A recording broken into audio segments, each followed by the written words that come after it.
Hello दोस्तों, कैसे हैं आप लोग। मैं आशा करती हूँ कि आप लोग खुश होंगे, मस्त होंगे और अपने जीवन में व्यस्त होंगे। दोस्तों, चलिए आज हम आप लोगों को बिहार के सासाराम में महान सम्राट शेरशाह सूरी के मकबरे को पर लेकर चलें।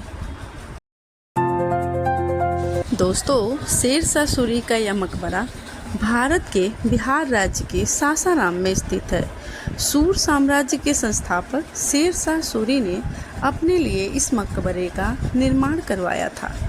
यह उनकी मृत्यु के लगभग 3 महीने बाद 16 अगस्त 1545 को बनकर तैयार हुआ था।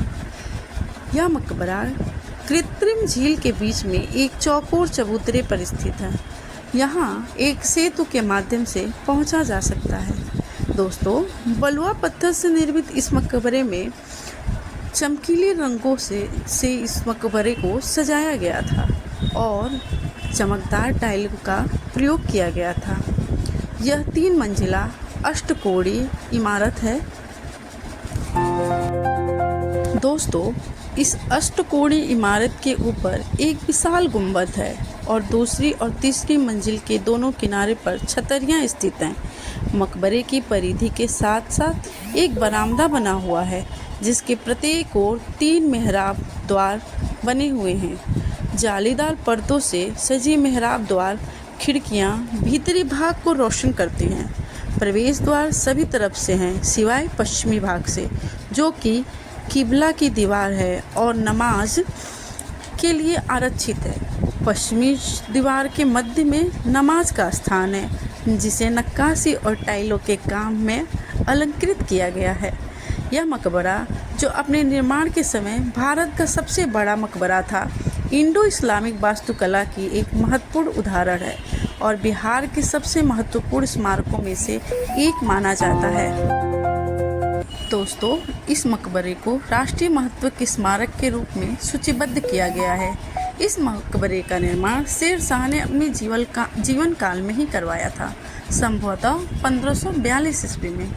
मकबरे के पूरा होने के 3 महीने पहले ही 22 मई 1545 को कालिंजर किले के अभियान के समय किले के बाहर एक आकस्मिक बारूद में विस्फोट हो जाने से शेरशाह की मृत्यु हो गई थी।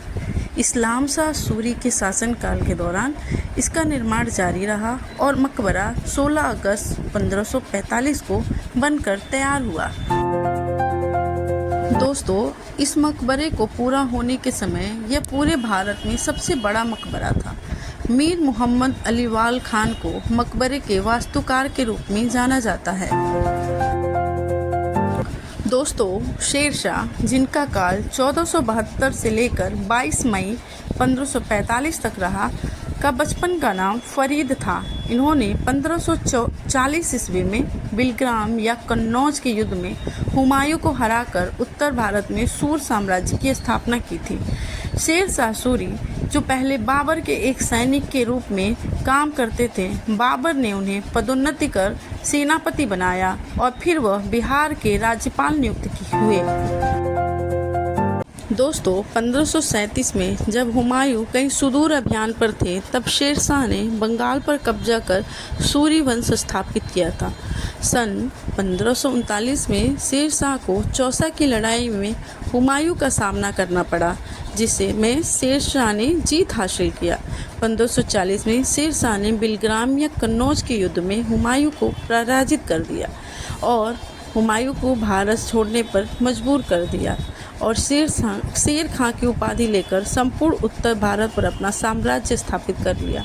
1545 में कालिंजर की घेराबंदी के दौरान बारूद में आग लगने से शेरशाह की मृत्यु हो गई।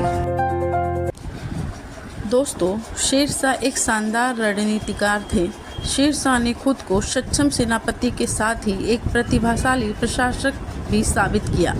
1540 से 1545 तक के अपने 5 साल के शासनकाल के दौरान उन्होंने नई नगरीय व सैन्य प्रशासन की स्थापना की, पहला रुपया जारी किया, भारत की डाक व्यवस्था को पुनः संगठित किया और अफगानिस्तान में काबुल से लेकर बांग्लादेश के चटगांव तक ग्रांड ट्रंक रोड, जिसे सड़के आजम या शेरशाह सूरी मार्ग भी कहा जाता है, का निर्माण करवाया।